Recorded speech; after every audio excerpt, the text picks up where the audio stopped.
All right, good evening. Thank you so much for joining tonight. I really appreciate you being here. We are just working through all the things that come with technical difficulties because we're also live streaming the event. And we have a panelist who's a little bit late and hopefully will make it, but we're just waiting on confirmation. So thank you for coming. The first thing I want to do tonight is thank Oak Park Church. So Lane, who's here, and Padraig, and Shelley, they have generously donated this venue for us tonight. And part of the reason is there's lots of space, but also that ability to live stream. So for those who can't make it in person, doing that. And just a note for those on the live stream, if you do see a watermark that's like a tree, that is the Oak Park Church watermark that comes through the streaming software that they're also generously providing us. So that is why that is there. So also tonight, you can go back and watch this or share it with your friends. A couple things you should know: emergency exits. Follow the green men that are, but you're actually supposed to walk and not run. So I don't know why they're running on those things. But there's one here. There's out that way, and of course out the main doors where you came in. If you need to step out and go to the washroom, there's a couple ways that you can get there. You can go through this door and then immediately down the hallway to the right, or you can kind of go back out into the main area and sort of it's kind of like through the coat racks. Is that how you describe it, Lane? Through the coat racks and back into the hallway, and there's washrooms there. So I would say that. And so let's get going. So as we gather, I reflect that Calgary is a place where the sharing of ideas and resources have been a part of a long history. And just as the Treaty 7 signatories have different cultural practices, languages, and stories, we gather bringing our own lived experiences and may at times find ourselves in agreement and at other times in contrast to each other. And this is okay and normal. We aren't here to build consensus, but rather to have space to reflect on what we can share with each other and learn from each other. I acknowledge the ancestral and traditional territories of the Treaty 7 signatories. The Blackfoot Confederacy, made up of the Siksika, Piikani, and the Omskabi Piikani, and the Kainai First Nations. The Yethkin Nakota Wiskatabe First Nations, comprised of the Chiniki, Bearspaw, and Goodstoney First Nations. The Beaver people of the Tsuut'ina First Nation, who are actually our neighbors just to the west. Calgary is homeland to the historic Northwest Métis and the Otipemisiwak Métis government, Métis Nation Battle River Territory, Nose Hill Métis District 6, and Elbow Métis District. Nose Hill Métis District 5 and Elbow Métis District 6. I acknowledge all Indigenous people who have made Calgary their home.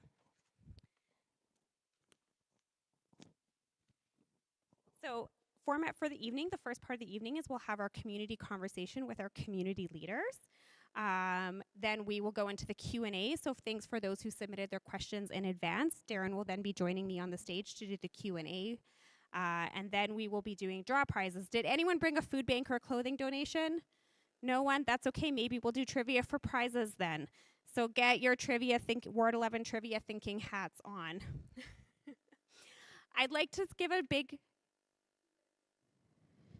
So I'm going to get to questions in a little. I'm going to get to that in the second part of the in the second part of the evening. All right. So I would like to thank Phil, Sonia, Holly, and Jen from my team, who of course helped pull together this evening. This work is not possible without them. And I would also like to give a shout out to the other community leaders that are here in the office. I see some of our community association leaders here. Some of our CPS officers have joined us, our community resource officers. So thank you to all of those who have also made the evening and to join and be part of the conversation. So with that, let's move into the community conversation. And I would like to invite Jim Jenkins and Julie Kearns up to the stage. And Lane, are you filling in? And Lane is going to fill in. Yes.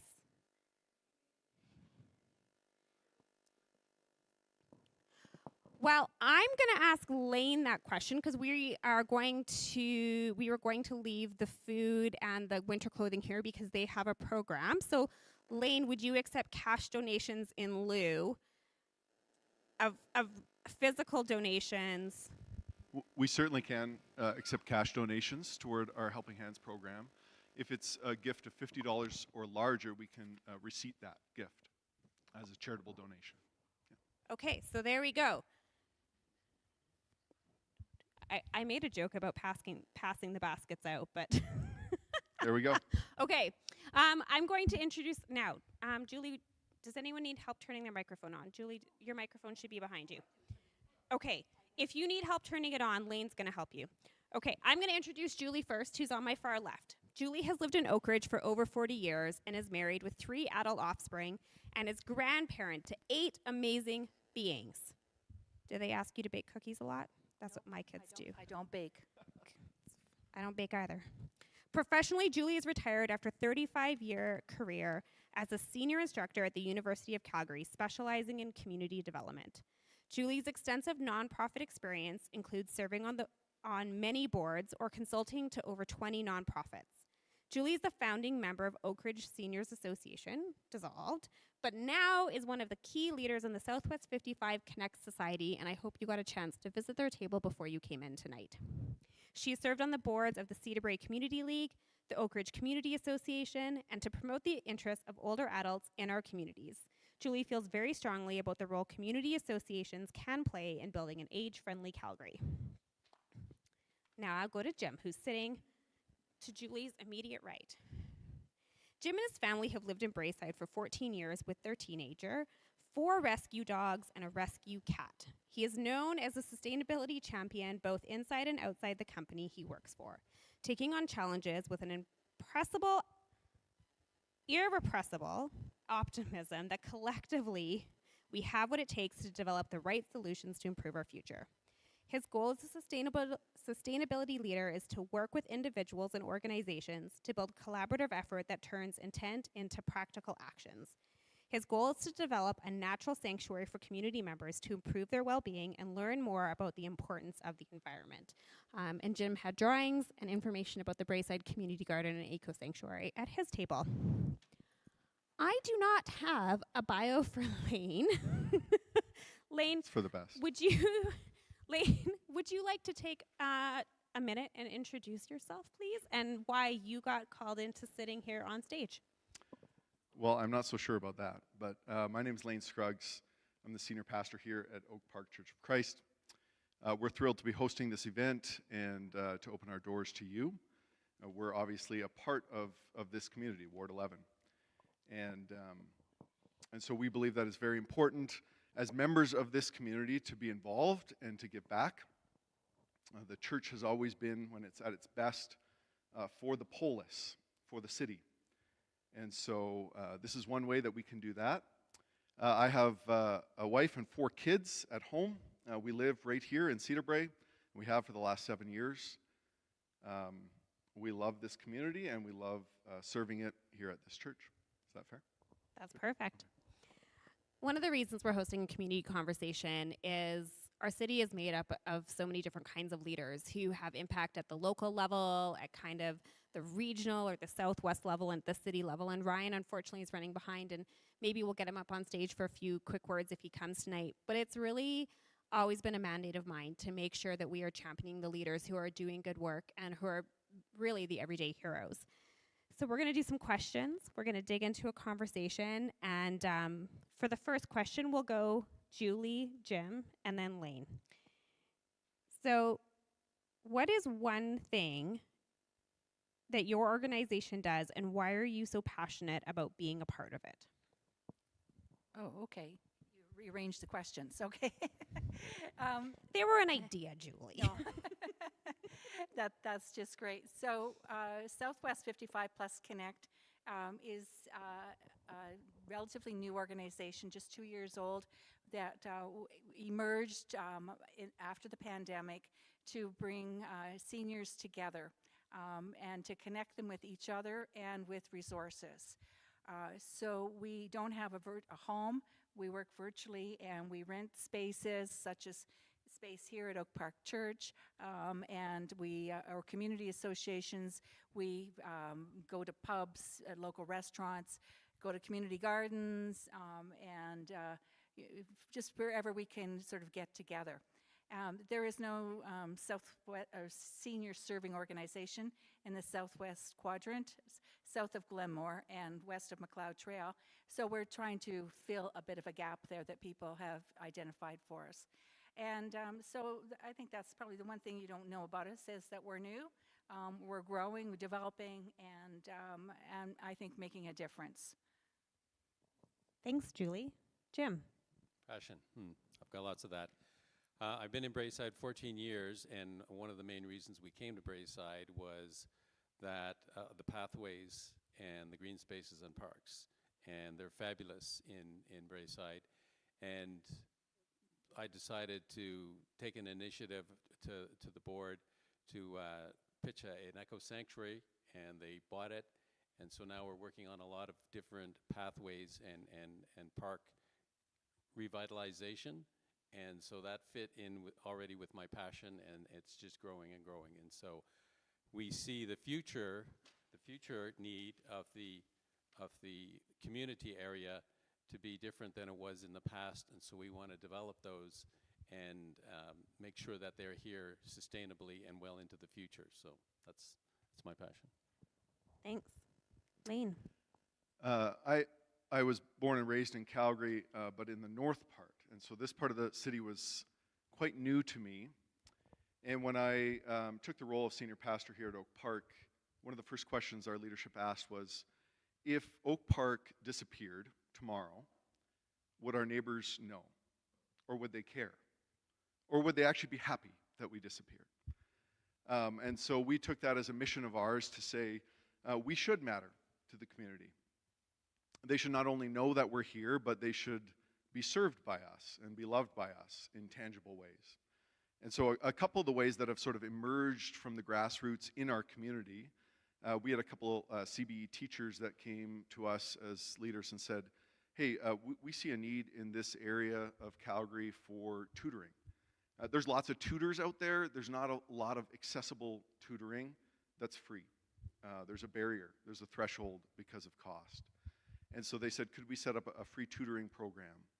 And of course, we were all for that. And so every Thursday evening here out in the lobby around the fireplace, a group of Calgary teachers gather and a group of young people from kindergarten all the way to grade 12 doing math and physics that I have no idea what they're doing anymore. They gather and they do free tutoring in our community. Another one of the programs, and we were just speaking with Jenny about this from Braeside as well, is our Helping Hands program on Thursday. And so this is a program that, again, sort of grew and emerged from the grassroots. In fact, we have Doris here, who is, can I call you the founder, Doris, of the Helping Hands program, and continues to provide leadership and service for the program. And it started as literally, we would have people from the community walk in and say, I'm looking for Doris's clothing rack. And so that was the original name of the program. And Doris provided high quality, gently used clothes that she would take home herself and clean and bring back and put on a clothing rack free of charge for folks in the community to use. And that program has grown to now over 2,000 clothing items a month that we give out. And not just clothing and household items, but also food. We know food insecurity is such a need in our area of Calgary. And so we have 5 grocery stores that donate near expired food. And every Thursday morning, you'll find about 15 to 20 volunteers. Some of them are church members, some of them are not, just community members. And they're here, and they've sorted, and they're handing out and distributing food as a part of that program. So, a couple things, sorry. Thanks. When people are passionate, it's really hard to narrow it down. I understand. Okay, so this question, we'll go the order. We'll go Jem, Lane, and then and we'll finish with Julie. How does your organization support your community? I changed the question again a little bit. Who does it help? Jim. Well, Brayside's known for a number of its facilities and the use of, such as the community rink and the quality of the ice, the after-school program in the building, and a lot of the programs that we run inside the hall and the hall itself in terms of having big space. But that's a very good question that we're actually asking ourselves, and we've decided that fits for now and it's fit in the past, but we're looking forward to the future because we think that we're not satisfied with just those things, and we have to revision a number of the items that the residents will need in the future. And the survey in 2021 definitely shows that the demographics in our community is changing quite quickly. And so we need to be thinking about what suits them and what engages them. So that's one of our big missions in our paper that's out there on the table. We've got 4 pillars, and revitalization is one of those. So that we were really trying to not sit on our laurels, but go far ahead in terms of imagining what's needed for our vibrancy in the future. Thank you for that, Lane. The quality of the ice is exceptional, I have to say. We take my son's team there to play on the outdoor rink because it's wonderful. Jim, I really appreciate one of the things you highlighted about the changing reality of our communities. And so this is something, again, that we talk a lot about. We don't just establish programs and then run them in perpetuity and say, well, this is what we do. But we're constantly trying to listen. And so that's one of the things that we're working on right now is what sort of feedback mechanisms can we actually get from those who live in the Oak Park neighborhood? How do we listen well, and then how do we tailor and adjust what we do to the needs, and then also to the resources that we have? And so we're trying to access more and more partnerships. And so we've started an interagency roundtable, we're calling it right now, that actually meets here at the church from all the different social agencies that that serve the Oak Park neighborhood. And we're trying to find some efficiencies, and we're trying to find places where there's cracks and gaps, and then trying to figure out how can we do this better together so that we're not working against or competing, or we're not neglecting certain individuals in our changing communities. Thanks, Lane. Julie? Yeah. Many of us who started the Seniors Association have lived in the community for 50 years, from the time when the community centers were built. And I know in Oak Ridge that the first 2 streets that were built on Oak Hill Place, that was their initiative, was to get a community center built in Oak Ridge. And the reason was the recognition, which goes back in millennia, is that community needs space. They need places to come together and connect with each other. And through my 40 plus years of living in Oak Ridge, that it has meant different things at different times. When I was a young mom with 2 babies, 15 months apart, how could I forget that, is that there was a mom group over there that was really a lifesaver for me. Now, by some quirk of some bureaucrat in City Hall, they decided to carve one street off of Oak Ridge so that it was aligned with Palliser and schools and whatever. So we didn't belong to the Community Association over time, but we belonged to the Palliser Community Association and sports and so forth. But so it changed along the way. And then as we get older and our kids leave the nest, we're not as connected any longer to the community. People move and so forth. But it's when you've got your kids involved in sports and so forth, you really get strongly connected. So increasingly, older adults in our communities are feeling isolated. Many of our members are women who are on their own. They're widowed or divorced or never married. It's harder to get men to come out, but we do have some men who come. And but when having built these community associations, community centers like in Oak Ridge, which we remember so well, we naively believed that they would be accessible to us later on when we wanted to have a meeting or get together. And we encountered some major barriers in that regard. So that's partly the reason why we're virtual, why we move around, why we're gypsies, because we haven't really found a home in a community association. Understandably, because they're chasing dollars and revenue streams, and it's a lot harder for them to do that. But I think it's also a lack of awareness of an aging population. We have a higher proportion of seniors compared to the city average in these southwest communities by about 10 points.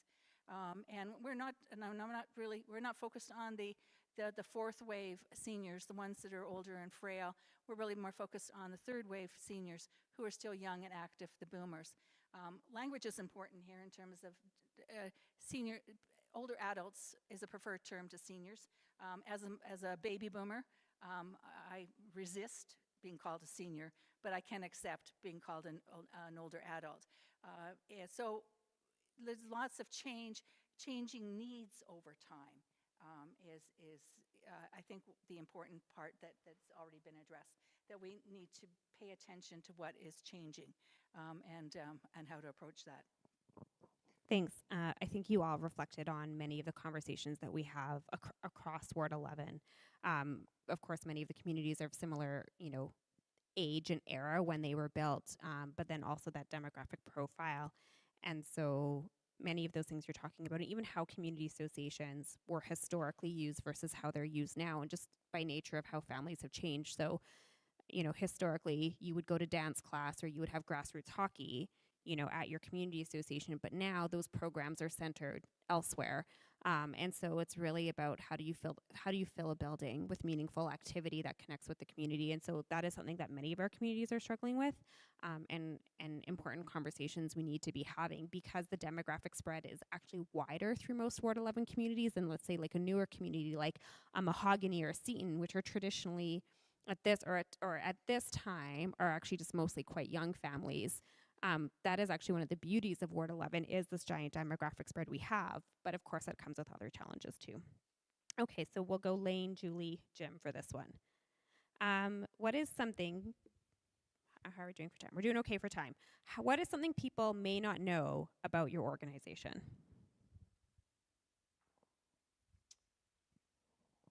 Maybe I'll sort of lean on something Julie mentioned, and that would just be this space. And so I talked to a few of you already on your way in this morning, and you sort of said, hey, look, I've watched from afar over the last year and a half, 2 years, as renovations and expansion have gone on, but I've never actually set foot inside the building.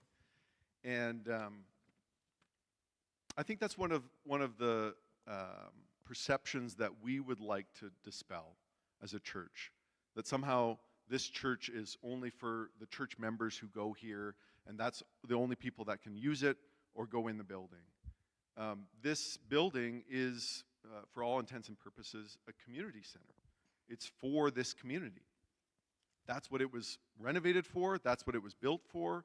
We talked about it as this resource that we've been gifted, that we actually want to steward well in order to love people well in this community. And so, come. Check it out. It's open during the day. I know a lot more people. We're talking about changing demographics, changing work patterns for people. A lot of people work virtually now.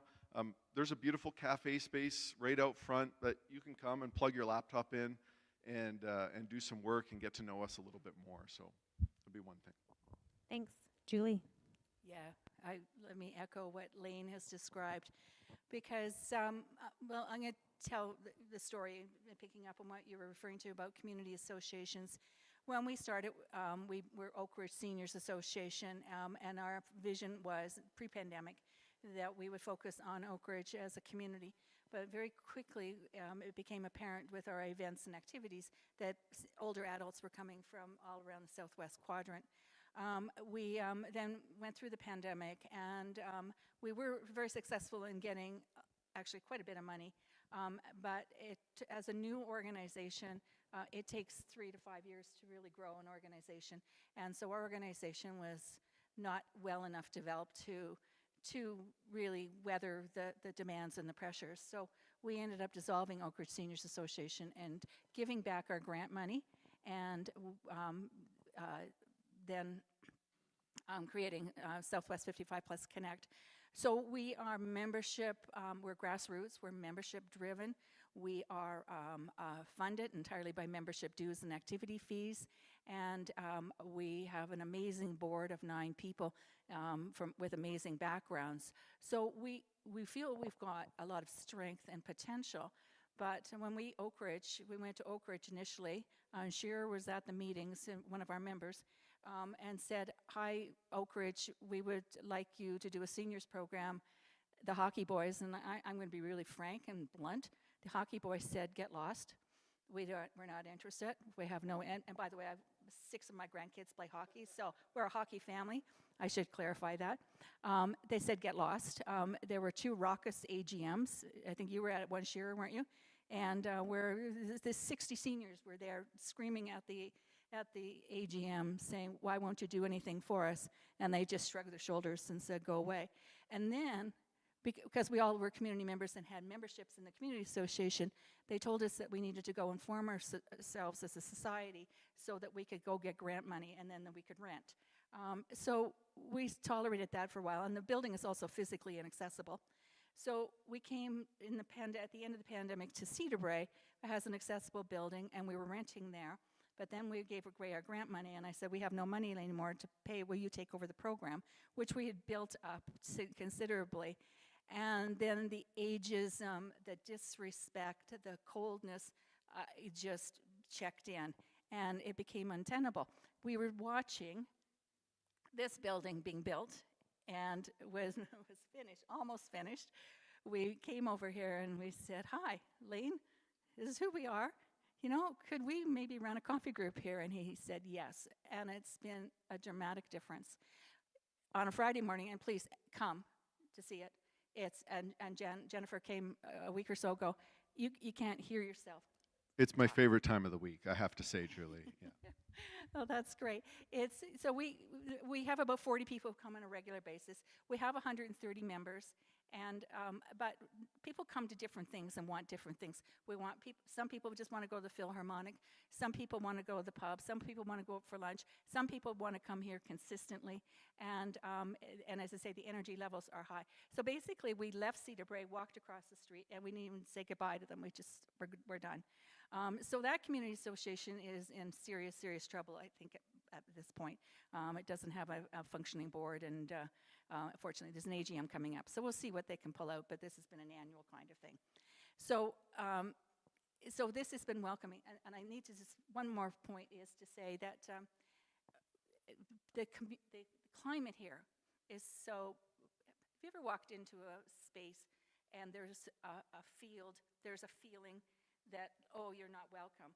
But here, it is such a welcoming, open space.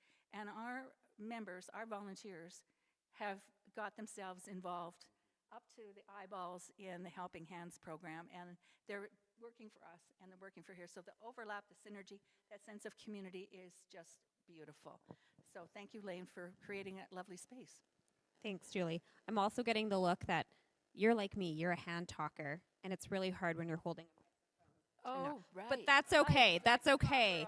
I know. Yeah, that's I'm okay. a little rusty on some of this. That's okay. And I just want to acknowledge it before we move on that, you know, the challenges of inclusive spaces across community associations is something that many community associations struggle with. And maybe the burning question is, your mind is like, well, why aren't you doing anything, Councillor Pranner? And ultimately, I have no say, and each community association acts autonomous. And while I would love to sometimes put my mom voice on and say, hey, maybe you should do things a little differently, I do have to respect the degree of autonomy that does exist with community associations. But I am so glad that you have found a home here and that you have persevered and pushed through, because your organization is doing really incredible things. So thank you. Thank you. Did I say you next? I'm next. Okay, I go. All right. What would I like you to know about Braeside? Well, one thing that I discovered myself in Braeside, it took a little while, is our niche spaces that a lot of people don't know about. So there's the Aspen Grove, which is actually a protected park. One of our citizens got active and had that protected. There's the hidden triangle park that nobody knows about. So there's a lot of niche spaces in the community to explore.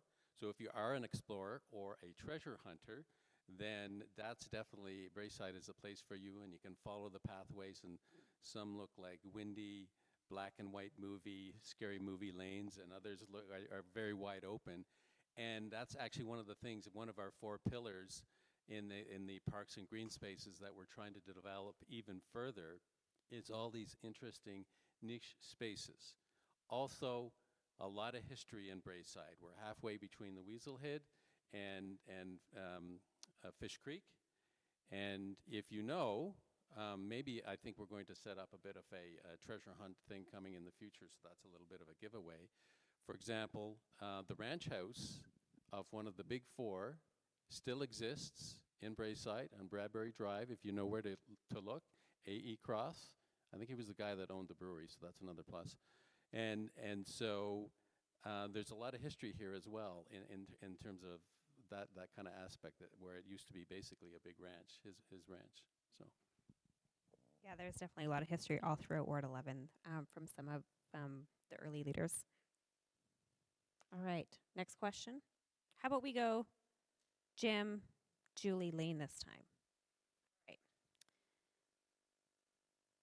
I'm mindful of time, so I'm going to try to one key win, one major challenge in the last year. key win. We put a fair amount of effort into a survey where it's a relatively new board, and we wanted to really, as part of this re-envisioning for the future, we wanted to get some good, hard feedback from people.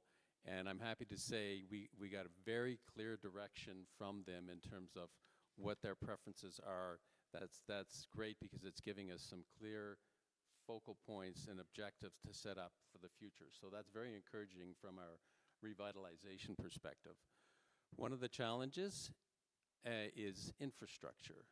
And I call this, we're caught in the infrastructure sandwich between the city, the community facilities, and the surrounding community, and all the changes that are happening. I'll be brief. I'll mention that again a little bit later. But and I think that's a common element for a lot of the communities these days. Definitely. Julie. Okay, one key win is that we have attracted the most amazing hosts, the most amazing, warm, caring people. And interesting, many of them are from Cedar Brae. And there is, and while I lived in Oak Ridge, I never experienced this, but in Cedar Brae, there's a couple of streets that just, I hear the stories about, one of our hosts, May, and I swear people come just to get a hug from May every week. Would you agree, Lane? Is the warmest, most welcoming person. If it snows, she doesn't have to worry.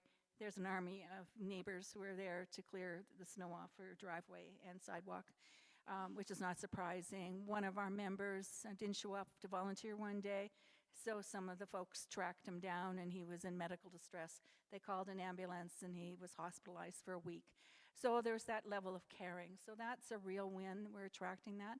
The real challenge is the balance of size, because with groups, they can get too close and too cliquey and not very warm and welcoming. And so if we get too large, we might lose that. But and we already are running at capacity here, I think, unless we want to take over the entire place.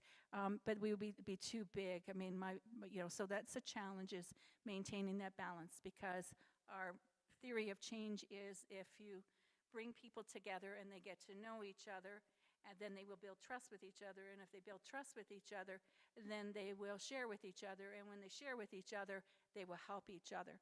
And we see that on an ongoing basis. So that's what's our challenge. That's a really unique way of thinking about a challenge, and so important for all communities. Thank you. Thanks for that. Lane. Oh, I can do theories of change. I was an program evaluator, so. I know, you and I could probably have like hours-long conversations. Lane. I think one of the key wins that we've had this past year was the completion of our construction project. So it was a bit of an expansion, renovation project, some pretty deliberate pieces like the front lobby, the glass at the front and the fireplace. Of course, it's nice to have natural light, but truthfully, the big reason to do that was sort of a philosophical reason to say, look, we're open to you, to the community. We want to be transparent with you.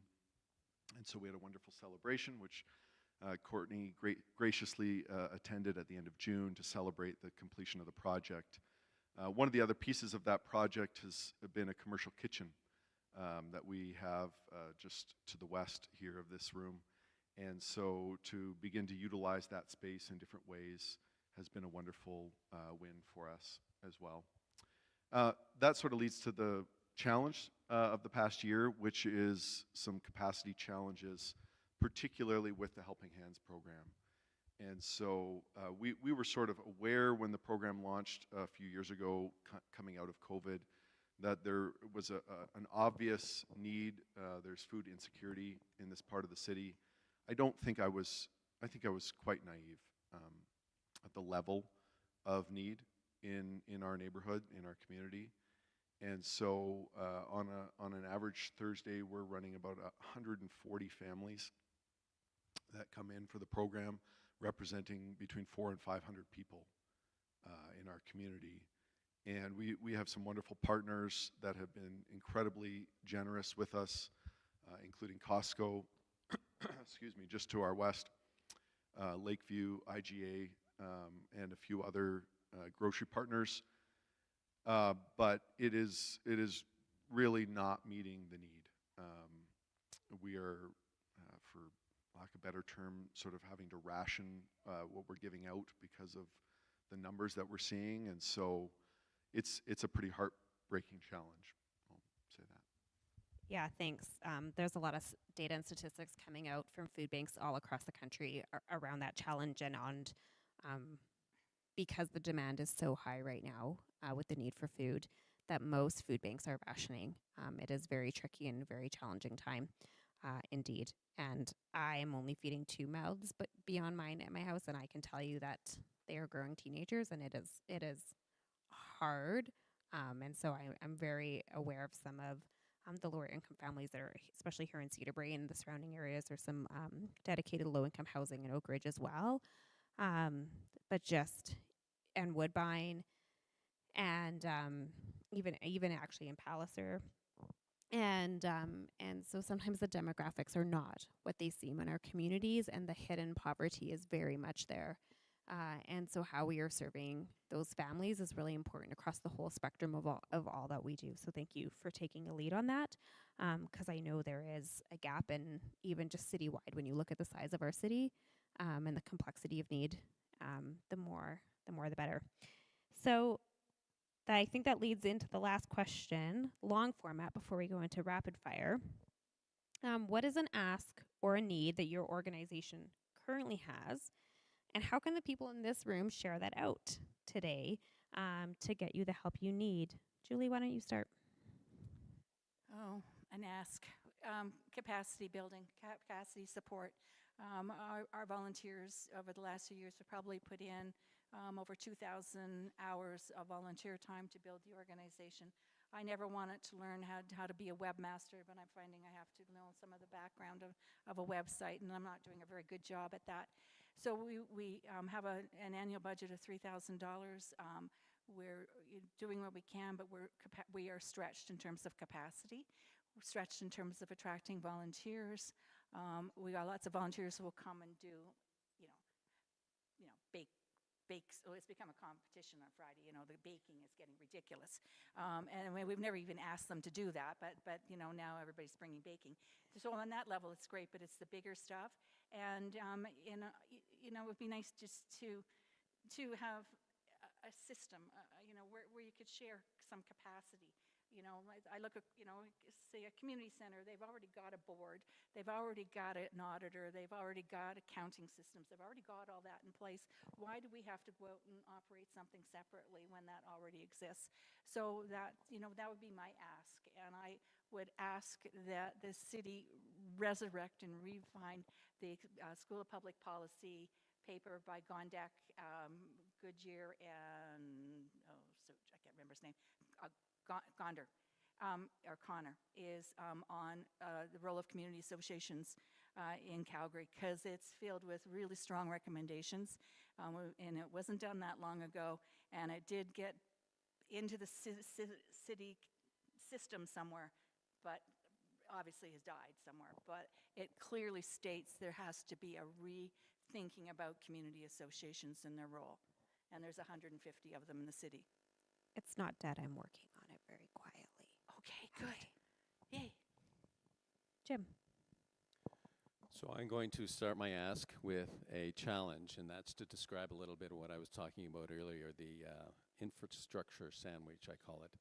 So Braeside has got some very ambitious plans in its 4 pillars, and so we are wondering to ourselves, does our facilities have what it takes to make that happen?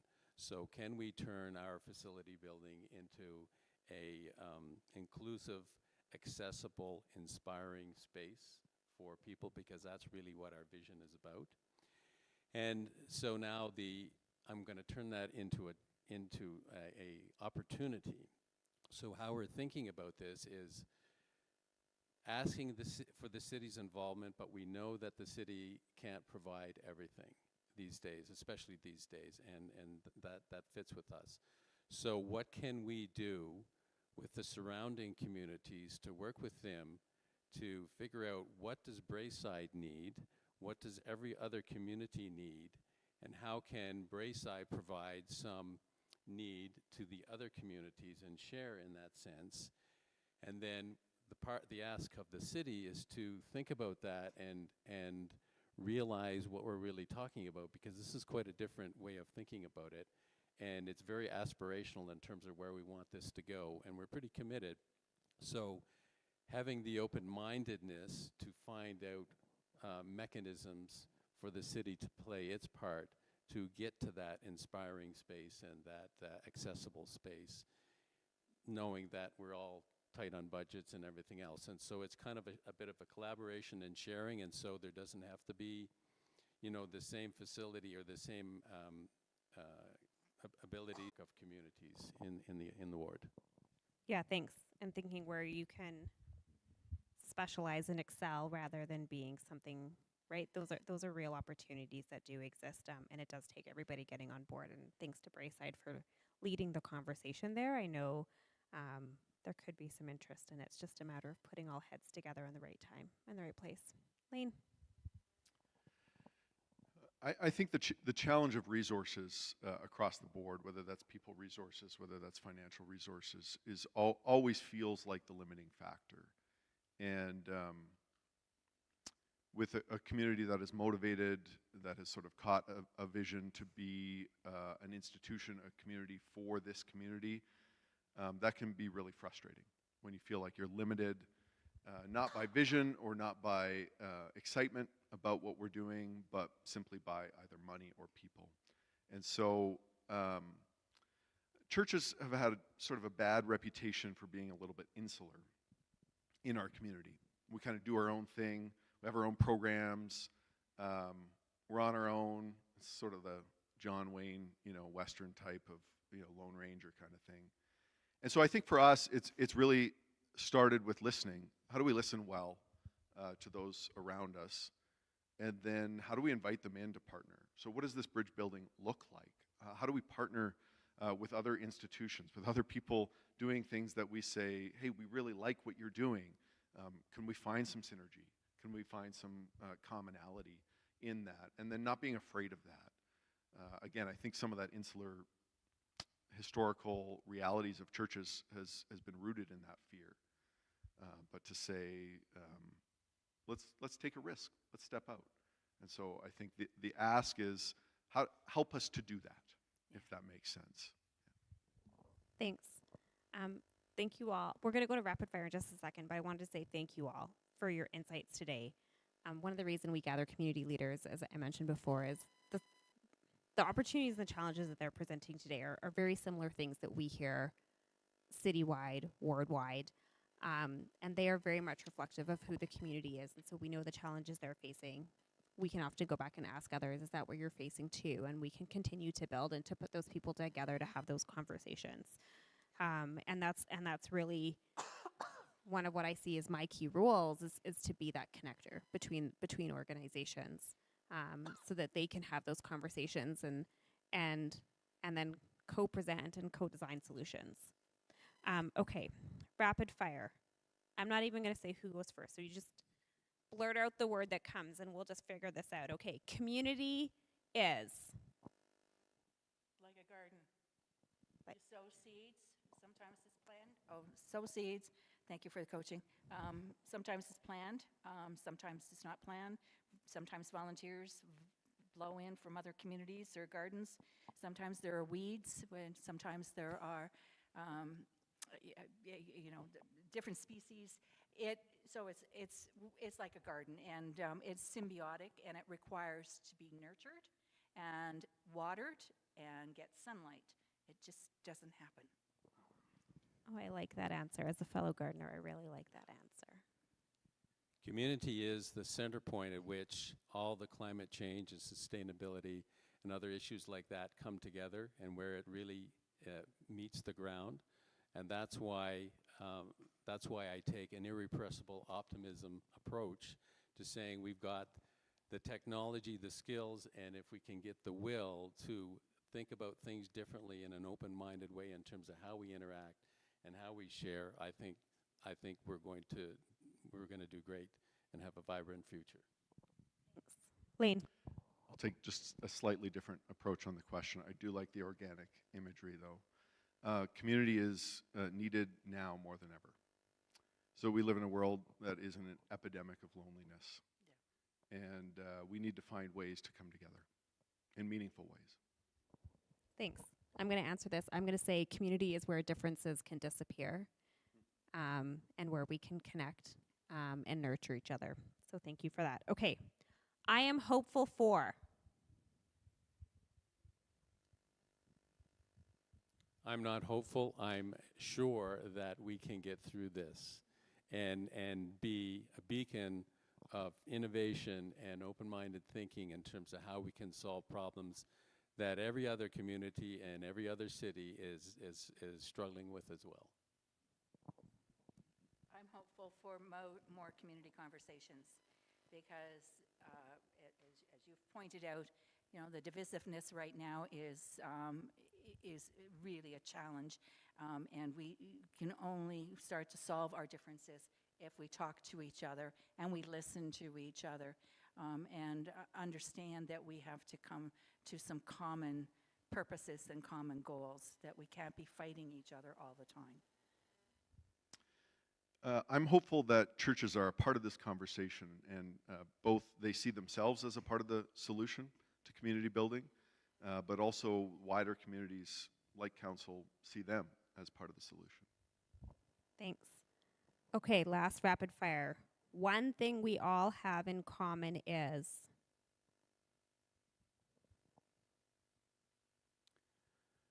We're all in the same planetary bus.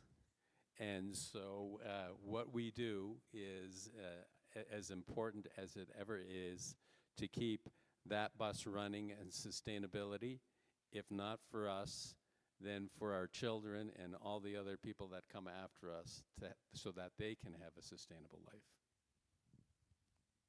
I would say we're all getting older, and that's inevitable. So there's a tsunami of seniors staring down on all of our communities as the baby boomers age. And baby boomers, the era we grew up in, we had a lot of power, had a lot of influence, and we're not going to go lightly into old age. One thing we all have in common is our relational need, going back to the last question. And I think as someone who's a millennial, there's a lot of kind of anti-institutional language that I hear in my peers. And I would just want to dispel that and say institutions at their best are what bring us together in these relationships. And they can be organic in beautiful and wonderful ways. And so we can share that. Thanks. So one thing I'm going to say that we all have in common, and I didn't say what I was hopeful for, maybe I'll save that one. One thing I think we all have in common is a desire to feel purposeful and to give meaning to others. I think that's actually something we all share in common, and finding the place to enact on that is sometimes the struggle that we have. Thank you all so much for your words tonight. I'm so grateful for all the leadership that you have shown in your community in Ward 11 and for the people that you serve. I have cards. You got your card already. I have cards for you. Before you exit the stage, I'm going to ask for the grace and the liberty to just change up the agenda a little bit tonight. I'm going to let the three of you exit the stage. Ryan, I'm going to ask you to come on the stage. You and I'll have a quick one-on-one, and then we're going to transition to the Q&A with Darren, because I think life happens, and sometimes, you just can't get to where you need to get to, right? So we're going to have a conversation, you and I, real quick. And then we're going to switch to the Q&A with Darren because we are doing okay for time. So, Ryan, why don't you sit where Julie is, and I'll come scooch over. And then, Lane, if you want to take Jim's mic and take that to the back. Thank you.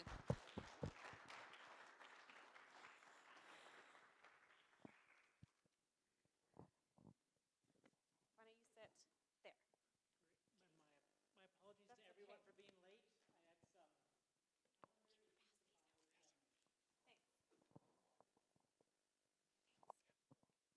Okay, I got to get my script and come back over here. Okay, I'm going to introduce Ryan. Look this way. There you go. Hi, how are you? Pretty good. Yeah, parenting and working can be a challenge. So this is Ryan Anderson. Before beginning his role as the lead organizer for the Calgary Alliance for the Common Good, Ryan was a Lutheran pastor and part of a group of pastors, rabbis, priests, labor, and nonprofit leaders who first initiated the Calgary Alliance. That was a long sentence that I should have put a period in. Ryan was introduced to community organizing as part of his studies at Harvard. Prior to working for the Calgary Alliance, Ryan used the practice of community organizing to help organize the Calgary Interfaith Council, the Canadian Interfaith Conversation, and the 2010 G8/20 Interfaith Summit. Ryan, why don't you give us a bit more of an overview on the Calgary Alliance for Common Good? Sure. So thank you, everyone, and thank you for having me here today. So the Calgary Alliance for the Common Good is an alliance of 29 organizations now. They really came together because they realized that there's a deep need in our city for community. So you're talking about institutions beforehand. Actually, the institutions that are the backbones of communities. They come together and they begin working together on some of our shared social issues.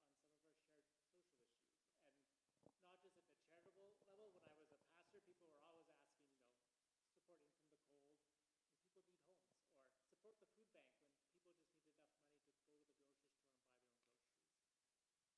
that would be heard. And also because we recognized that there was a need to overcome the differences in our community,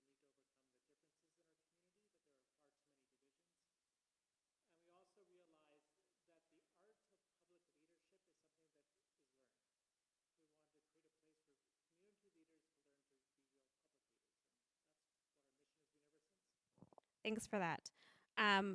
So specifically, what does your organization do to support community, and who is it helping? So you touched a little bit on helping other, grow community leaders, and who else? So how does it support community, first of all? Yeah. Well, I would say, so 3 different ways. You'll see that I was once trained as a pastor, so everything shows up in threes. But there you go. The one other pastor in the room is laughing at the back. I appreciate it. There you go. Someone else gets our internal jokes. So the main, well, we really support community in 3 ways. The first way is actually in simply building relationships between people. I would say most of the work that we do is actually not seen because it comes out of relationships. And it comes out of these amazing things that happen when people actually sit down and you actually get to know one another really well. Like, for example, there's actually this interfaith Bible study that's been going on for years where you have like Muslims, Christians, and Jews all sitting down and studying together. Yet in the midst of all this conflict that has happened, and that grew out of relationships. Once we actually had some Christian leaders for a while sitting down with Muslim leaders. And so it's the power of relationship to transform. Second, development. It is amazing what can come out of people when people begin to see their capacity to bring together and to make change happen. And then, of course, we take on, the other reason why we came together is so we could take on big fights that matter to the city, and we fight to win, and we've been winning. I think we're at $6 billion, depending on how you tilt the green line, in terms of social impact. And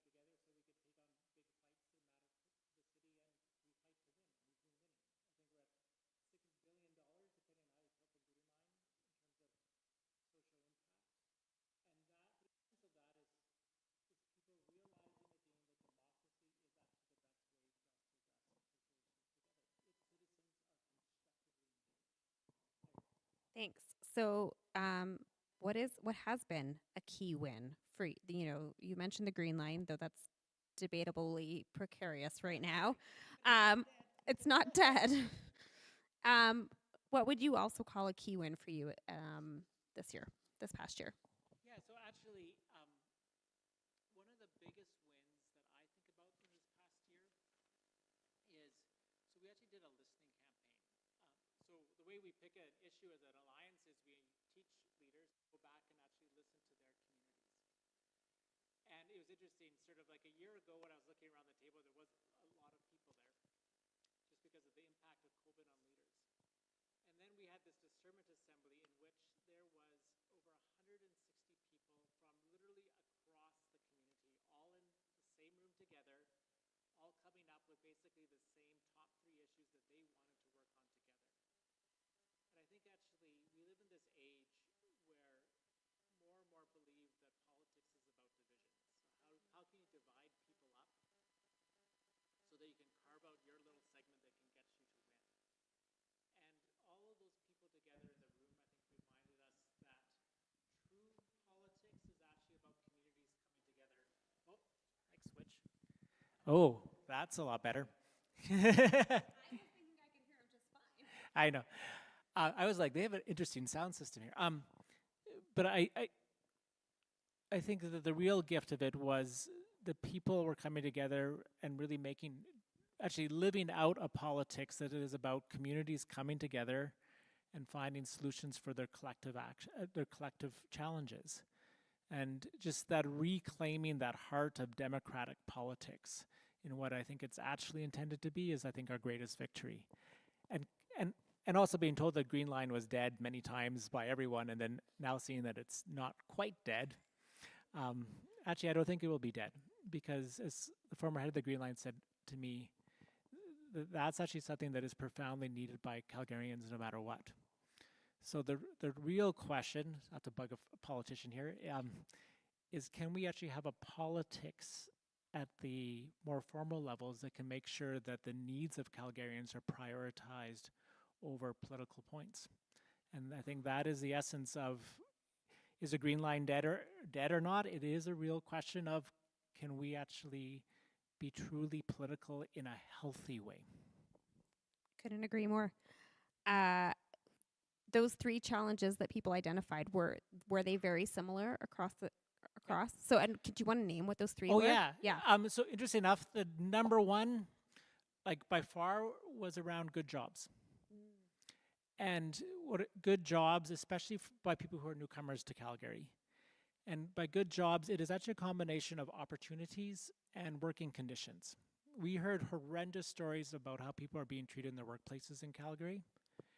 And I also think there's this profound, I would say, tragedy in our city, is that we are attracting some absolutely amazing people from around the world, and we're not giving them the opportunity that many people had when they came to Calgary Calgary used to be about, show us what you can do. And we are creating all sorts of artificial barriers that don't allow good people to show us what they can do. Second thing was mental health. Mental health is still a crisis across our community. And literally, third by just 2 votes behind is for affordable housing. And affordable housing is impacting everything. And I would say it's not both a social crisis and an economic crisis for us. I would actually argue that someone said, I would say that we are in danger of impoverishing the next generation so that some people can have healthy things they pass on to only a part of their generation. So we're in trouble. You and I have kids the same age, and I think housing and the future of housing is a thing actually that keeps me up at night. I don't know if you feel the same way. Oh yeah, well yeah, what I think about is that for my kids to have a chance at owning a house, either I need to get a better salary so I can save up for them, or I know that they'll be economically in debt or in some ways enslaved for the rest of their life. It's a form of feudalism we're creating. And I think that betrays the promise of what we need to be about as a society. It's not just my kids. Anyone moving here, it's a big issue. What is an ask that your organization currently has, and how can the people in this audience share that out? Actually, the biggest ask I always have everyone is get involved. Whether involved with the Calgary Alliance but also get involved with your community. And not just as individuals. This congregation is hosting us here, and I heard talk about community associations as well. we forget that these community institutions are the bedrock of our communities and of our democracy. So the most important thing is get involved in an organization. And then if you want to take on bigger issues in a community, you can get involved with us or get involved with politics. But it's human beings are only fully alive. Actually, we're only adults if we care for the whole. If we're just caring about ourselves, then we're still, well, in some ways we're still teenagers. So I would encourage everyone to find some way to care for the whole and work with others to do it. All right. Are you ready for the rapid fire? Okay, yep. Okay. Community is. The first thing that comes to mind is messy, great. But no, yeah, community is a bit like the garden. Community is messy, but actually community is the essence of what it means to be human. I am hopeful for. I am hopeful because I see the incredible quality of people that keep coming to our city and that are also growing up here. One thing we all have in common is. We all suffer and we all can experience joy. Oh, that's two. And some of us can't follow rules. I'm also not always great at following rules. Ryan, thanks for coming up for this. I really appreciate you joining us here tonight, and thank you. So Well, thank you, and thank you for your understanding of my challenges with my schedule. So life happens. Life happens. Okay. I have a few announcements, and we're going to switch. And Darren, you're going to come join me up on stage. Sure, yeah. And I'm gonna read the next section. Let's give Ryan a round of applause.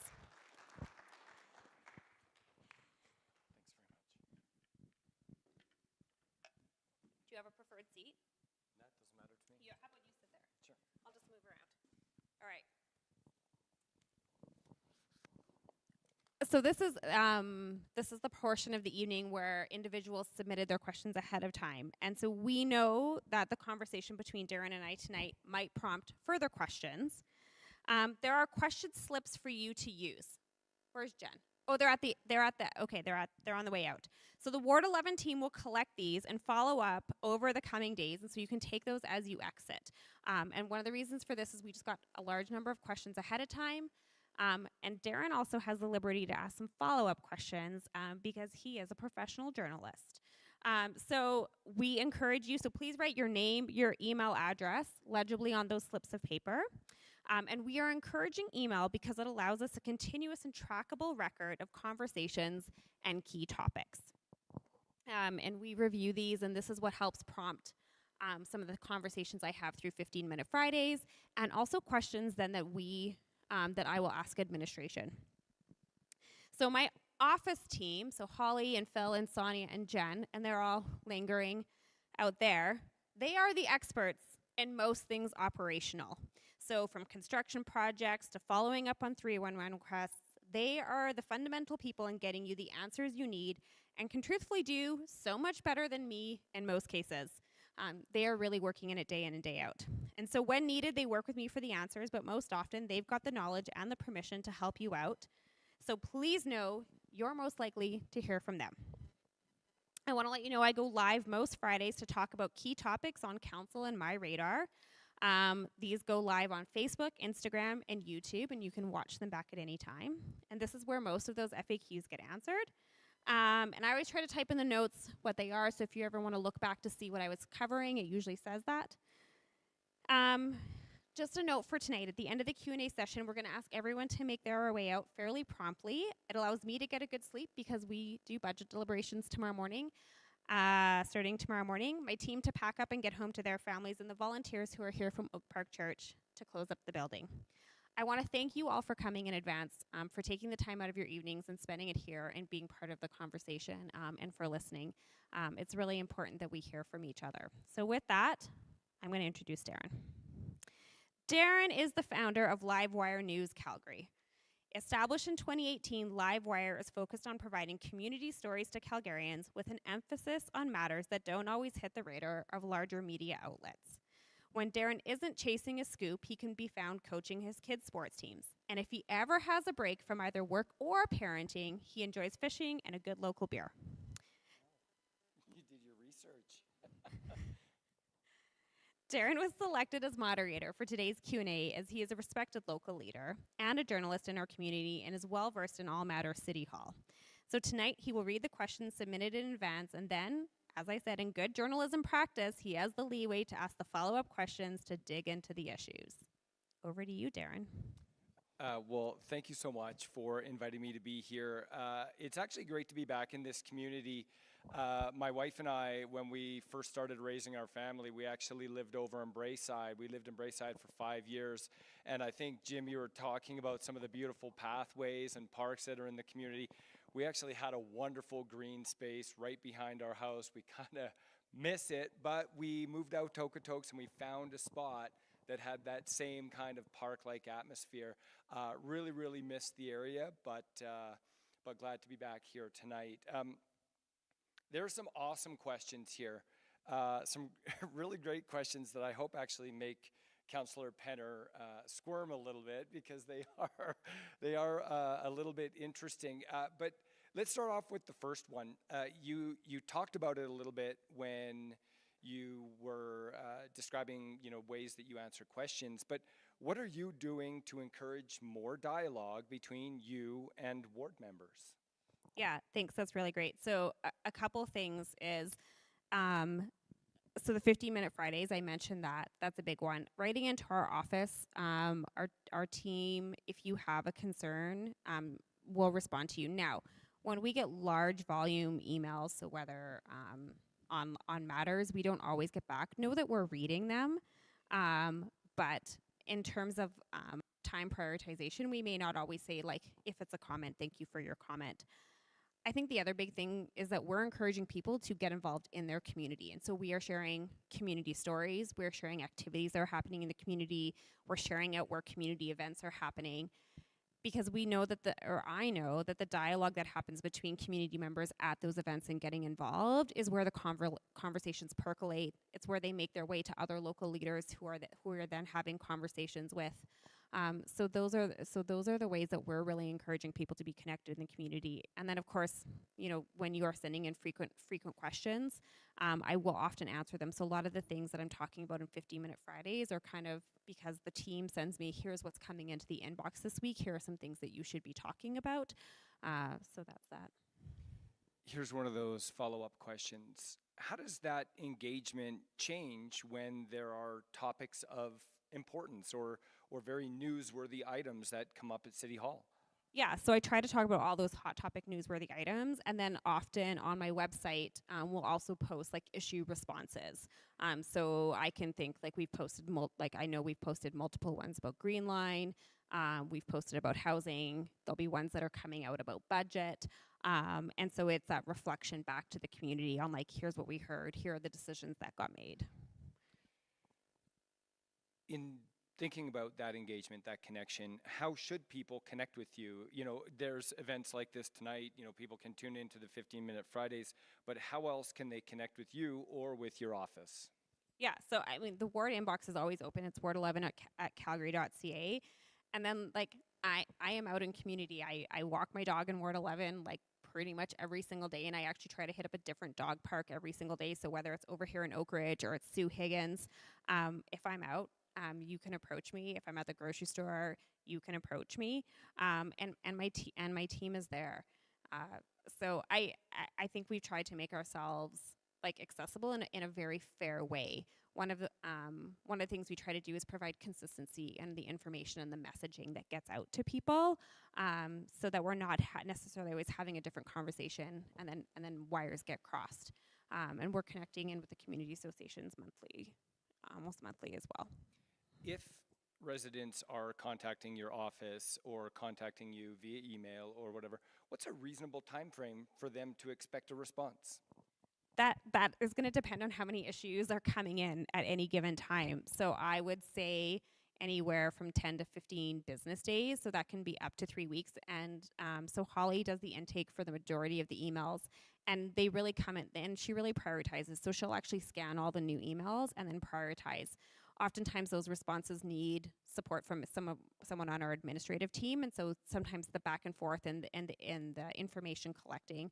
So it really just depends on what the matter is and how long it can take, really just depends on the issue. Obviously, like urgent issues, if we're dealing with someone who's like got a water main break and they're not getting enough information or they're having trouble hauling water, we'll try to get them information like fairly quickly. If it's a little bit lengthier of a response, so I can give an example, we are dealing with a problem property in Lakeview, and that's taken us a few weeks to resolve because we've had to kind of work through the layers of administration, get law involved, and kind of go back and get those really fulsome responses so we could actually take action on that issue. Thank you. That was a great warm-up question, but now we really start to get into the good ones. Councillor, I'm going to ask this one verbatim because I think it's a fantastic question. Why do you think you know better than constituents and vote against what the majority might be? Yeah, so I will say this, that it's not about knowing better than constituents, and it's not even about knowing different. It is about actually having to look at all of the information that comes in and make a decision that is more than just resident opinion sometimes. So we get information and data, whether it's like economic data, whether it's social data.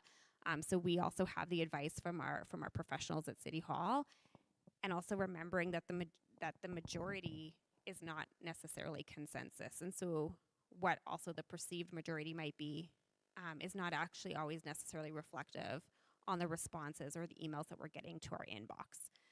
Because we do hear from the whole spectrum and the whole gamut of people. And sometimes we have people who reach out on behalf of individuals or communities who wouldn't traditionally be represented in democracy, so our marginalized populations.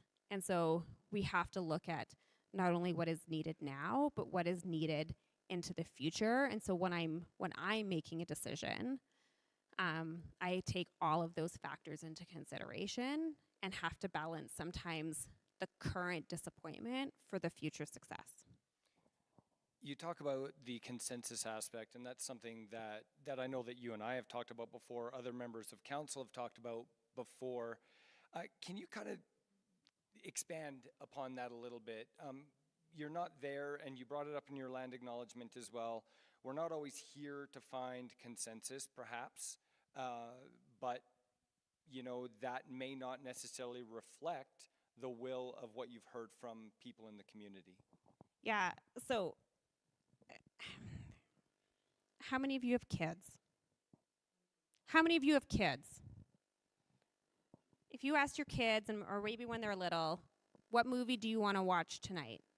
How often do your kids agree? And I always say, like, I get practice in non-consensus because I have kids who are in very different ends of like what they want to do.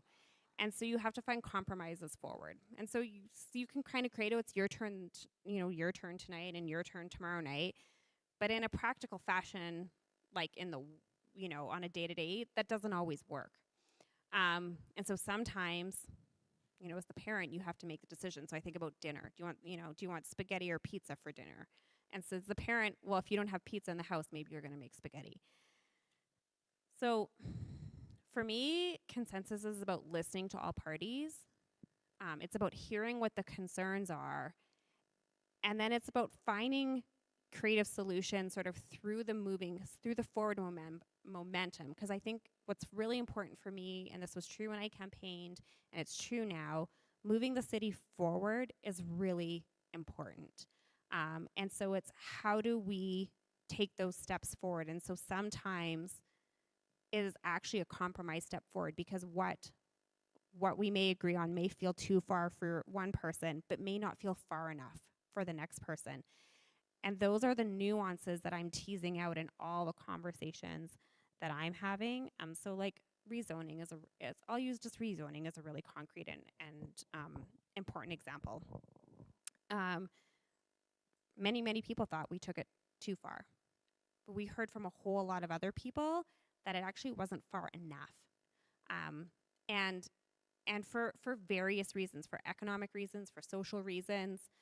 But then we had, reasons on the other side that talked about, protection of green spaces and how do we build community. And these are all really important parts of the narrative that we need to balance. But for me, it's always about taking that step forward and how do we lead forward? And sometimes I think there's times that comes out better than others, and those are places we can improve. You brought up the rezoning issue, obviously a contentious issue. Can you show or cite studies that show a decrease in housing costs due to somewhere that's done a rezoning change similar to the one that Calgary has done? Yeah, so I didn't bring them with me, but there are studies, and actually, if you look at actually the most recent CREB report, so actually Calgary Real Estate Board reports that are coming out around housing prices, they are showing where supply and demand on the market is directly impacting housing prices across that housing continuum. So we actually don't even have to look outside the city anymore. We can actually look at indicative data in the city as well, where supply constraint, especially in row housing, supply constraint is actually continuing to drive prices up further. And so we already have actually indicative data from here, from Edmonton, that is showing how changes in policy are affecting land use here. So Jim had actually brought this up. House prices here, that's what I meant to say. Yes. The infrastructure sandwich that he's facing, the city also has its own infrastructure sandwich, and it is related to the housing and density issue. I mean, there's a couple of councillors right now who want a review of infrastructure in Bowness and Montgomery, and they would like to hold back on some higher density projects until they can figure out what's happening. So when it comes to traffic issues, when it comes to schools, when it comes to underground services, I mean, how do we figure all of that out when it comes to dealing with increased density in a lot of inner city communities, which, much of this area is considered inner city or mid city, I guess you would call it. Yeah. So this isn't a new conversation. This is actually a conversation that's been happening at the city for a long time. And I know that because I was on a working group called the Established Areas Working Group. And so we've actually been talking about infrastructure and infrastructure capacity and how it gets managed and who pays for it and when the upgrades need to get done. And this is it predates COVID. So that's how old it is. I want to say 2016, 2017, these conversations go on.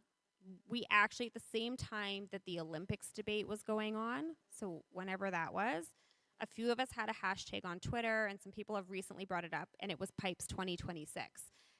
And so I had a crystal ball back then for Pipes 20, but there has been knowledge, and so there have been continuous upgrades. So I think about Windsor Park, for example. One of the main water feeder pipes in Windsor Park got a significant upgrade along 58th very recently because of the increased density there. So the city is knowing and tracking and doing a lot of this.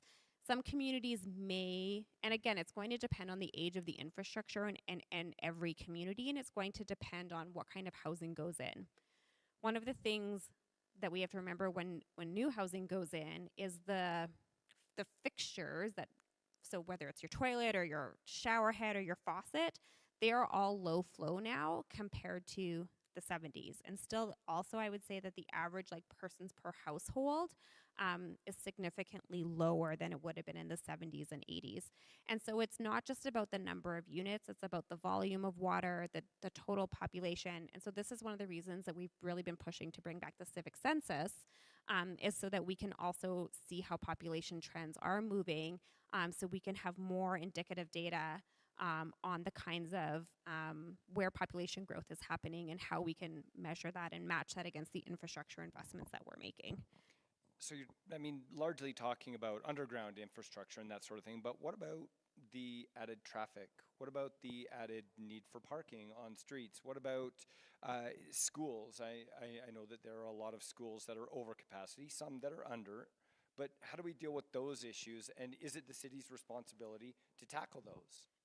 So I'll talk about schools. So we have a joint use working committee with both school boards to talk about school capacity issues. And so right now, in Ward 11, we're actually actively looking at some different school site options alongside the CB. And I've been really involved with our school board trustee, Nancy Close, through the communities of Windsor Park, Mayfair, Bel Air, Kingsland, and because we know that population demographics are changing. And right now, when you see 75,000 new Calgarians come in a year, that's unprecedented, and that's really hard to project and manage for. So hopefully those numbers slow down, and it gives us a bit of a chance to kind of catch our breath and do a bit of that rejigging. But it is understanding the data, and when you're working on 2019 federal census data that takes you 18 months to 2 years to get, it's just not feasible. So that's one thing. In terms of like traffic and parking, this is always where we build the case for better transit. And when we have return to population levels, so I'd say most communities in Ward 11, if you actually look at their historical populations, they are well below peak population. And so there is room for population growth. I always think cars is an interesting one. So I remember having a neighbor, one guy, he had 3 cars. And the house across the street was, 2 parents and 4 teenagers, and they had 2 cars. And so cars don't always necessarily follow population, and sometimes they do. I know many hobby enthusiasts who have multiple cars. I know there's a gentleman in Haysboro, and we were talking about this. He has 6 cars. And so he uses, both his double car garage and his double driveway and the street. And to each their own. And so I don't think we can ever perfectly plan for how many cars a household is going to have and if it's permanent or temporary. And I would always say it builds out a better case to have a more robust transit system. We're going to put in our own little rapid fire here. Sure. What were your top 2 priorities, and what have you done to accomplish them? Oh, my top 2 priorities. So my top 2 priorities were funding for community association facility maintenance and repair. And so we've actually actively been working on a program that will not come through until the 2027 to 2030 budget, because it has a really, really big budget implication and a total different rethink and model around how administration deals with that. But it really would be actually removing a lot of the burden for community association volunteers on the maintenance, especially of things like HVAC and roofing. And so that has been a big thing. So we have been very quiet. We've been working on that, and it's actually not so quiet. We've got some reports that are starting to come out now. And the other one that I've been having a lot of conversations about is roadside naturalization and greening our city. And so I will be having a notice of motion come forward by the end of the year, but it's been a big culture switch and change then having to bring along business departments to rethink that. And so when we say government is slow, I'm a quick mover. I would have loved to do so many things way quicker. But getting people to change their mindsets and practices, and also understanding the nuances of things like when you have multi-year mowing contracts, you can't just upend those.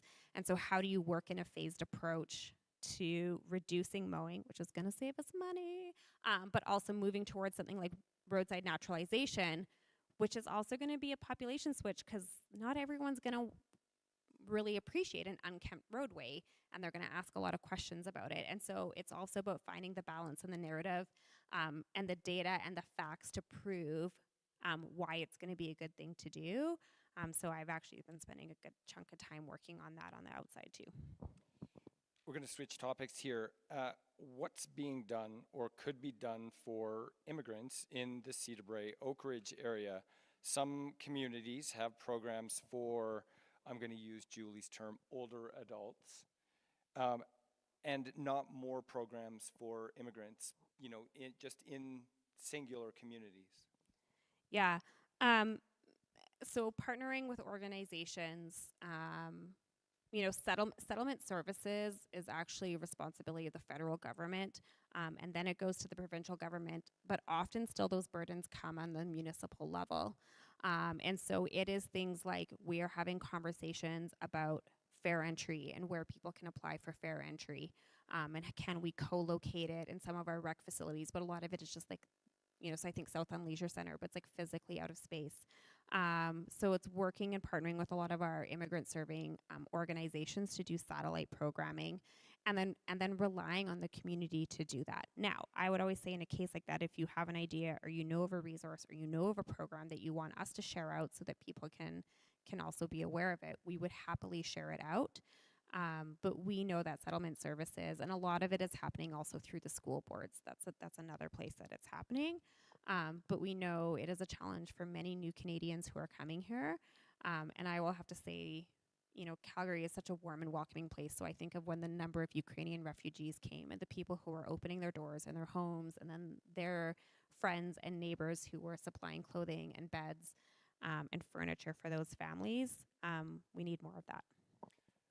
We are going to go back to development for the next question. I mean, it's no secret there's a big development not too far away from here, Glenmore Landing. But this questioner asked, if you ask for feedback or you submit feedback on proposed developments, how does that person get feedback or a response? Yeah. So right now, so it sort of depends on what part in the stage you submit feedback. So if it's a land use change, so that's where the property has an existing allowed land use and you're changing it to something else. So those come through public hearing, and so you can write a public submission. You can speak to council. Right now, through development permits, all of those comments go directly to the file manager. And so on the City of Calgary website, there's something called development map. It's the development map, DMAP, and it says the file manager's name. And so if you submit something and you need a follow-up, you can look for that file manager and request a follow-up email from that file manager. And I've seen many cases where they're walking them through. You can also reach out directly to the applicant and ask them to explain it to you. That is actually part of their responsibility. And some are better than others, but it should be their responsibility. At this point, so when development permits come through, I have no approval authority. So the approval authority is the city, it's administration. And so so you can submit your comments to me, I'll see them. But I have no sway or power on a development permit. That's a legal process that is through the development authority. Can we talk really quickly about, because there's been some debate, especially with rezoning or with land use redevelopment or development permits, people feeling like they haven't been heard, and what their expectation is when they do deliver feedback, seeing that actually happen on a project. Does it always work that way? So sometimes it'll depend on the size and scale of the project. So if we use something like Glenmore Landing, for example, so we got a lot of community feedback around shadowing and heights. And so the application has been revised, so there is no shadowing into Haysboro. There will be no shadowing into the Treed Municipal Reserve to the north. And where some of the heights have been sort of shifted on the parcel to better accommodate and balance, density with shadowing and heights, so that you're also minimizing sight lines into neighborhoods. So those are actual tangible ways where the community has given feedback, and where we gave a lot of strong feedback as well, to make sure that we are minimizing impacts to adjacent neighborhoods. So shadowing is a really big one. So shadowing and heights often are the really big ones. I would say on smaller development permits, so row housing, so comments on window placement is important. One of the things I would say is please don't ask for no windows, because that's makes a really inhospitable living environment. But thinking about how window placement, a long skinny window to allow some natural light, would be probably more beneficial than a large picture window. Or thinking about how they could wrap a corner versus sort of be in a long line where the garbage replacement is, or the screening and the shadowing. So these are all sort of tangible things that could get adjusted on an application. And it just depends on our larger applications for land use. So when something comes through land use, there is almost always a verbatim what we heard of comments that come in. This is probably going to end up being a budget question in the end, but will you be pushing for council to continue with its low-income transit pass funding, or expand or cover the shortfall that city administration had found earlier this year? Yeah, the low-income transit program is actually one of the most robust in the country. And it is partially funded by the provincial government at $6.2 million. It was previously 5. No, what's 6.2 minus 1.7? I'm a journalist, I'm not good not at a math on the fly. mathematician. Okay, so it's currently 6.2 from the provincial government. 1.7 of that is specific money that Councillor Dollywall and I went to the provincial government to get to specifically fund seniors living in multi-generational households.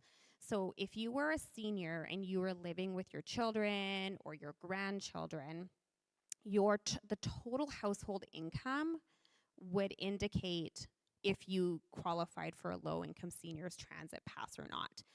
And we said for many seniors that was an unfair justification, and that and also for some families and cultural reasons, a lot of stigma around asking their children for proof of income. And so we secured $1.7 million from the provincial government to fund specifically seniors so that their income alone would make them eligible for a low-income transit pass. When we look at the number of individuals who are now qualifying, and it's called LICO, so it's a federal formula. So, and it is wage-based, and it's based on the number of people in your household and the number of adults, number of children, and measured against economic indicators. The number of people who are now qualifying for low-income transit is higher than it's ever been before. And so the City of Calgary has been subsidizing the gap from the provincial government. So the provincial government has been stagnant at $6.2 million. We know that it's actually, the program cost is more about $33 million. Don't quote me on that exact number, but I know it's in the 30 million. So we have a gap of what we were funding, so what the province is funding, what we were funding, and what that actual gap is, and it's about $19 million. So we're proposing one-time funding, so that's not tax-supported money, one-time funding for 2025 to ensure that those individuals on the low-income transit pass can stay on the low-income transit pass. The alternative to that, if we don't fund it, is those passes go anywhere from $30 to $60 a month to double or triple, or they essentially go back to regular rates, which means we now have a whole subset of the population who actually financially can't even afford to take transit. And that's like on a monthly cost. So we're talking about $30, and the low income subsidy goes as low as I think about $5, $10 a month, about to like 30 to, and again, it's a sliding scale. But so that doubling for those individuals could be a doubling every single month. That is more in a single month than what an entire property tax increase could be for one household in a year. So when we talk broadly about affordability, these are the decisions that council has to make. And so kids under 12 riding transit for free, that's a big one that I brought forward.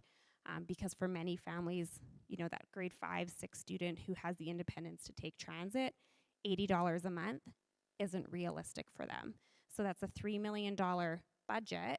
So that's about 50 cents to $1 on your tax bill every month, spread out across everybody, or $80 for families. And so when we talk about affordability, these are the balanced decisions that we're making. What do we like for time? We have 10 minutes.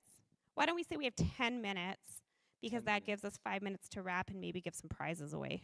Okay, that sounds good. All right, well, then we'll keep going here. Recently, there was a housing strategy update, and the questioner here cited the lack of detail, and I would be inclined to agree to a certain extent with them that, there's always these, things are progressing, but there's no real hard data behind it. They specifically talked about building permits and those sorts of things, and they said that City Admin came back with an expectation for affordable housing permits and used that as a measure of progress. Is that acceptable? Yeah, so this question very specific. I read this question and I'm not sure who wrote this question, and I think we'll like do a deep dive back into this question with this person. So we get reports on how on our housing strategy in like May, June of every year, and it's retroactive to the year before. And so it has a bit of a 6-month lag. And so the one that we got in 2024 was essentially for the last 6 months of 2023. So the last 6 months of 2023 were really about reestablishing and reprioritizing and getting the team organized to do actions in 2024. So like absolutely the report from 2023 doesn't look very great because it had about 6 months worth of work and a lot of it was the establishment work. What we should see in 2025 for what we've done in 2024 should have a lot more information, and everything from our non-market land sales that we are doing across the city to other housing starts that we're having. And then, I mean, there's been lots of announcements lately on some new things that have been opening. So the strategy is working. We are doing lots of good things. When you have 40 plus actions in a strategy, you can't do all of them. So it's also about the prioritization of when they come forward. This is a really interesting one as well, because, you never really think about it. And, if you think the movies, counselor calls up city operations and says, hey, can you fix a pothole? Does the relationship work that way? Does it go, counselor to roads crew going, hey, I got a pothole, can you fill it? Can you explain how that works? Yeah, so as a counselor, I focus more on like policy and governance and like overall strategic direction, setting the budget. My team definitely helps with operations. In terms of like prioritization of what gets done where, it sort of depends on the business unit. So potholes, for example, are prioritized 100% by roads. When roads has money to invest into communities on things like rapid flashing beacons or like improvements to crosswalk upgrades, or where we might want to like explore more like cycling infrastructure, some of it comes through the prioritization that has happened in local area plans, and some of it comes from direct community feedback. So I'm going to call Jenny from Brayside. So Brayside got rapid flashing beacons because one, I heard on the campaign trail over and over again about the dangerous intersection that's sort of on the curve of Brayside Drive there. Two, the community was like really, really great advocates for it. And so, but we have a limited budget. I mean, I probably could identify over 20 intersections where we could put a rapid flashing beacon.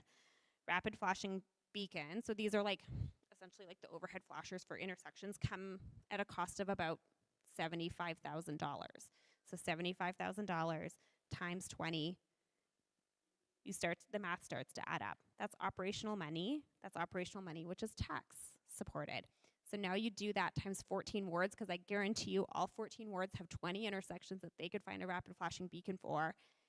And we are now, $2-3 million. And that's a tax implication. And so this is, again, coming into that tricky balance about how many do we do in a year across the entire city, and prioritization is often like through our office, and a lot of it based on community feedback. So let's get into the budget. We have the initial budget being delivered tomorrow. We're going to have budget deliberations starting November 18th. What are your priorities? Yeah, so my priorities for the budget are a couple things. So low-income transit, so ensuring it at least sits in one-time funding. There is some additional funding for the fire department to continue to staff the fire department at 4-person crews across all of our units. That's really, really critical for response times and for ensuring that we are not sending multiple trucks to a single incident, so that in the end, we're actually then reducing travel time, wear and tear on trucks. So it's just like from a performance metric standpoint, that's really, really important. This council's done a significant job investing back into fire. So when the city took on cuts across the board, fire took a significant hit to that. CPS took a significant hit to that. So really it's about trying to get staffing levels to back to appropriate levels. So that is a big one for me. And then I would say probably the other thing is just ensuring that we continue to do investment into affordable housing and into the housing strategy to continue with the momentum that we are building. Follow-up question. Do people have the appetite for another tax hike, one that is projected to be 3.6%, but could be higher if there are additional investments? Yeah, and I think it's really important when we talk about 3%, that's the overall tax. And so we know that when we then start to actually break that down between residential and non-residential, that number actually differentiates a little bit. So it goes higher on the res side and lower on the non-res side. The city is not immune to some of the inflationary pressures. So we talked about potholes. I'll use potholes, for example. The cost to fill a pothole in 2024 is not the same cost as it is to fill a pothole in 2014. And that is everything from material costs to parts costs to labor costs. So the inflationary pressures that we experience corporate-wide, the dollar is just not going as far. If any of you have done a construction project, I know our community associations could speak to this, the cost to just perform day-to-day like operations, maintenance, it's probably 30% higher post-pandemic across the board. And that's everything from like our rec facilities, so upgrading our rec facilities, to building new libraries. Those costs have significantly escalated. And so that is a large part of like our budget. It just is like corporate inflationary pressures. And it is really the cost of gas, the cost of vehicle repair, the cost of materials to do day-to-day operations. And so even though, let's say we're spending $40 million on road maintenance, the same that we spent 5 years ago, that $40 million is still not going to go as far. So do we have an appetite? No, I don't think anyone has an appetite for it. Do we need to sustain some degree of inflationary pressure rise plus population in order to like maintain service levels across the city? There's importance in that too. I saw you look at your watch. I just Well, have a couple of more questions. I also got the lasso from Phil. Oh, on the Phil, far we have side to of the wrap room it up. there. Phil, He's I've got a telling couple us of to really, really wrap important her up. questions, though. You know what? I do want to ask you really Okay, quickly. I'll be fast. Rapid fire. Okay, rapid fire? I'll try. Okay. Let's see if we can do this rapid fire. Some of your colleagues refer to, and I asked Kourtney this question, Councillor Penner. I like to use the honorific.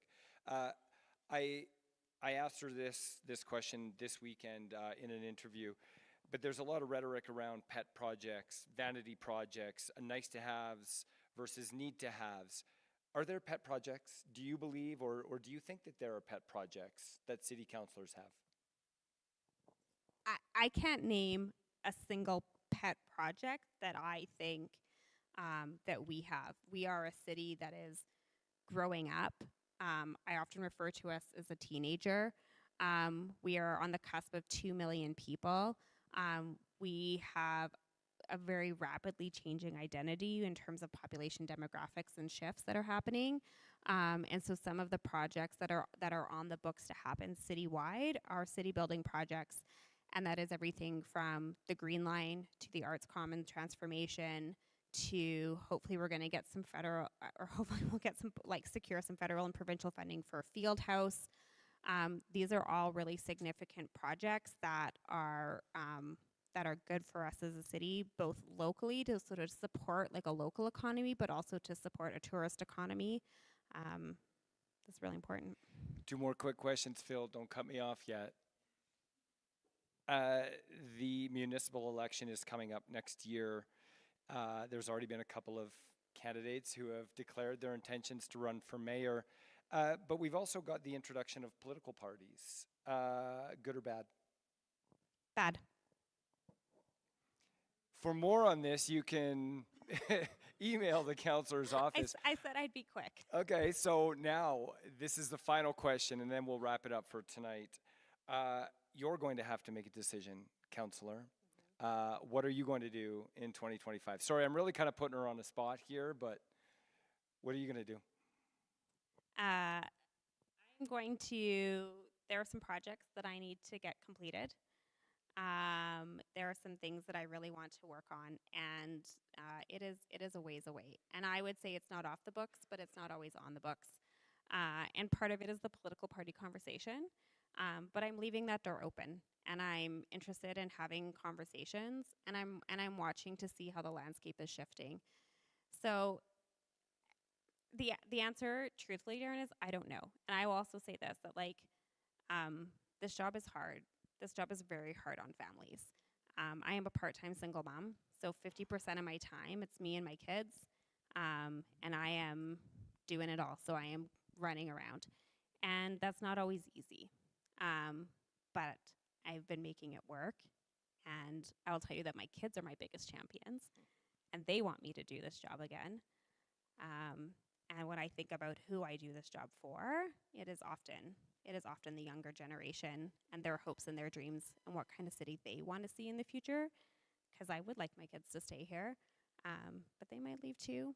But there are a whole bunch of other kids who will grow up here, and so when I think about them, I want to give it a fighting chance. There you have it, 2025, I guess, right? No. Thank you so much for answering the questions. Thank you for being a gracious audience tonight. Any final thoughts? Thanks. No, Darren, I thank you always and appreciate the honesty and the candor that you bring to your position. And I'll see you tomorrow. All right. So, thanks everyone. I did bring some door prizes for if anyone had brought a donation, and I don't want to put anyone on the spot with having to declare a financial donation or anything like that. So we'll just do some quick Ward 11 trivia. Does that sound fun? Okay, it sounds fun to me. I went to high school in Ward 11. Anyone want to take a guess at what Ward 11 high school I went to win a prize? I haven't heard it yet. No. No.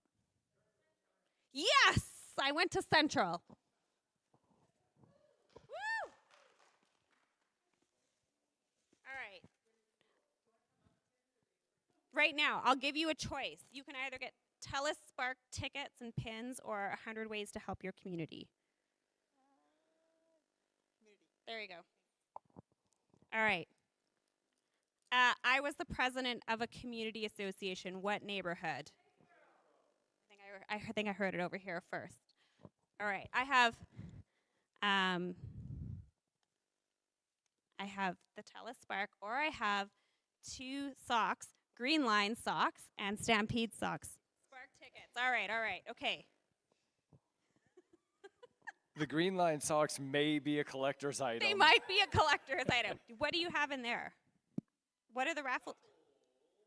It's just a random name from who came today? Somebody who donated Oh. for the food bank. Okay.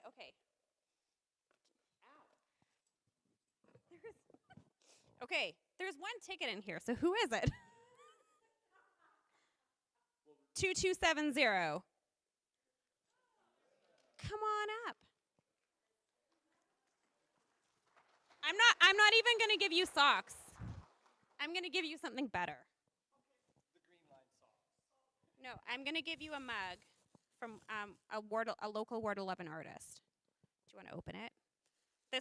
This is also my shameless plug. Her name is Sonia, and she actually lives here in the community of Cedar Brae, and she's a local potter. It's called Cumulus Clay. So there's that. You're welcome. All right. Listen, I didn't make the rules. You did, obviously. It's okay. Okay. Last question for the socks. We won't even do Ward 11 trivia. It'll be based on a question today. What year was Livewire founded? Yes, in the back. Well done. That's also the number of stories that we've done since that time on the Green Line. Yeah. 2018. Thank you so much, everyone, for joining tonight. I really appreciate it. Jen, the question slips are where? At the back table on your way out?